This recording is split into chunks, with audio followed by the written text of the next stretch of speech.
এই যে মানুষের শাপলা ফুল তুললা ফালায় হয়ে গেছে, আমি কিন্তু ফুল তুলবো না, আমি তো মানে যেগুলো ফালায় গেছে এগুলো টুকাই এলো হেরা ছবি তুলবো। সবাই করে গাছের ফুল কাছে সুন্দর লাগে, এই যে তুললা রেখে নষ্ট করে ফালায় হয়ে গেছে সব করে। এই যে আমি টুকায় তুলছি, এগুলি ফালায় হয়ে গেছে মানুষ, এগুলি উঠায় নিয়েছি। এই যে আমাদের গাড়ি ছেড়ে দিয়েছে অলরেডি, নৌকা ছেড়ে দিয়েছে, এই যে আমরা ওদিক থেকে আসছি। ওই গাছগুলো পাহাড়ের মতো মনে হয়। এখানে হচ্ছে যে ব্যাট খাওয়া চলতেছে, ব্যাট, এই যে ব্যাট, এটা শাপলা ফুলের ব্যাট। ওইদিকে ওই যে আরেক নৌকা আমগর ভাড়া দিতে হবে, বুঝছেন?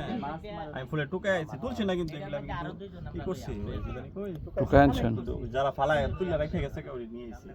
নাহলে ফুল তো আলহামদুলিল্লাহ এই একটা পরিবেশে একদম নাস্তা মাস্তার ব্যবস্থা করে আনা হয়েছে। জিনিসটা কিন্তু কেক আছে, রুটি আছে, আরও এই যে কেক আছে, বিস্কিট আছে, এই যে এটা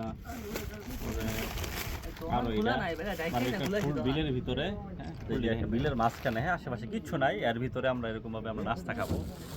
পরিবেশ আপনার কাছে অনেক সময় টাকা থাকলে কিন্তু মানে পরে পাইবেন না, কারণ এগুলো আনা পাইবেন না, এই পরিবেশ পাইবেন না, কারণ এগুলো আমাকে নিয়ে আসতে হয়েছে। এই যে সুন্দর ম্যানেজমেন্ট আর সুন্দর পরিকল্পনা, একটা মানে পরিবেশটা সুন্দর বানায় দেয়। শর্ট পিকনিক হয়ে গেল। হয়তো শাপলা ফুল পাতা দেখেন, কিন্তু পাতার উল্টা পাশটা দেখেন, এই যে উল্টা পাশটা অনেক সুন্দর। এই যে অবস্থা প্রচুর খেতে হবে। এই যে আমার ছোট ভাই আছে, তার এলাকা এটা, যারা আসবেন তার সাথে যোগাযোগ করবেন। এই যে আমাদের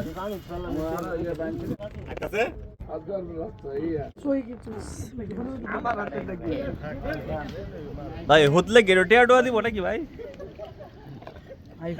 এই যে নৌকা কাঁপতাছে।